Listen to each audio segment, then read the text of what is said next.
Vejamos agora a dedução transcendental na segunda edição da Crítica da Razão Pura. Façamos agora uma sinopse da dedução transcendental. Aqui a síntese do múltiplo é considerada um fato estabelecido. Aqui a dedução possui uma forma essencialmente objetiva, visando mostrar que os objetos só podem ser pensados através de categorias sintetizadoras. O que é a síntese? Ela é o ato de conexão, consciente ou não, do múltiplo da intuição ou de vários conceitos, diz Kant.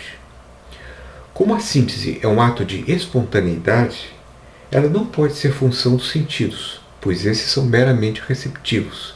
Ela precisa ser função do entendimento, que é ativo. A ideia de conexão ou conjunção contém um outro elemento, que é a representação da unidade sintética do múltiplo. Essa unidade é a unidade dada pela relação com o sujeito da percepção e do pensamento.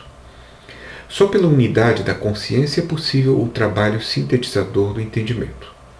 Ou seja, o múltiplo da intuição só pode ser pensado se o seu perceber e pensar estiver unido em um sujeito da autoconsciência, um ego permanente e autoidêntico, capaz de acompanhar todas as representações que ele mesmo tem.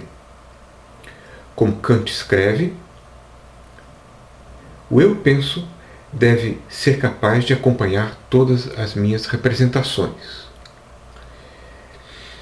Ou seja, não é preciso que eu reconheça cada pensamento que eu tenha como sendo meu, mas que eu seja capaz de reconhecê-los como meu.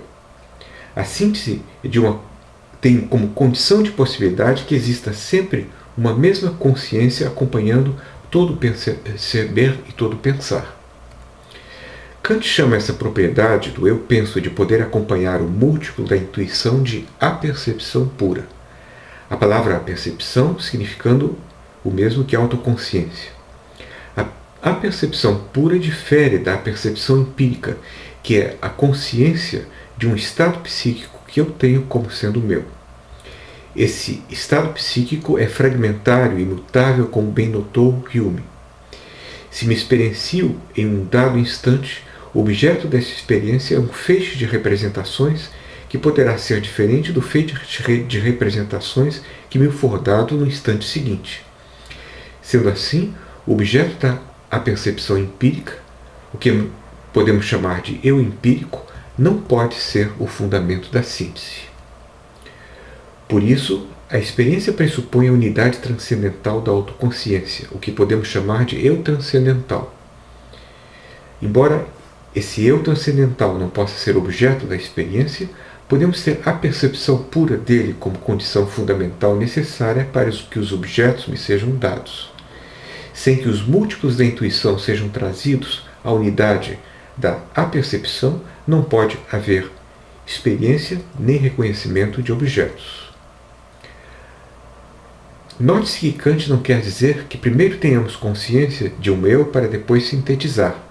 Não, é pela própria experiência da síntese, ou seja, dos atos dirigidos aos dados, que eu tomo consciência deles como sendo meus.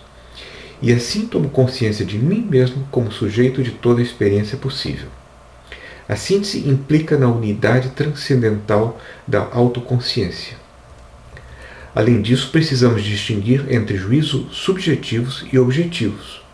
Quando julgo que sinto pressão em minha mão, esse é um juízo subjetivo. Quando julgo que todo o corpo é pesado, esse é um juízo objetivo. Nesse último juízo, a conexão entre os conceitos de corpo e peso é objetiva, mas essa unidade objetiva só pode ser determinada pelo sujeito, ou seja, pela apercepção pura, inexistindo em sua independência. A questão agora é: o que tem tudo isso a ver com a justificação da aplicação das categorias? A resposta é a seguinte: vimos que nenhum conhecimento objetivo, nem conhecimento de objetos é possível sem que o múltiplo da intuição seja conectado por sínteses na unidade sintética da autoconsciência. Mas toda síntese precisa ser efetuada pelo entendimento, que, como vimos, é a faculdade ativa. Mas o entendimento é a faculdade dos juízos. Ele sintetiza usando os juízos. Ora, como os juízos se fazem pela aplicação das categorias que os condicionam, a conclusão que se segue é de que nenhum conhecimento de objetos é possível sem a aplicação das categorias.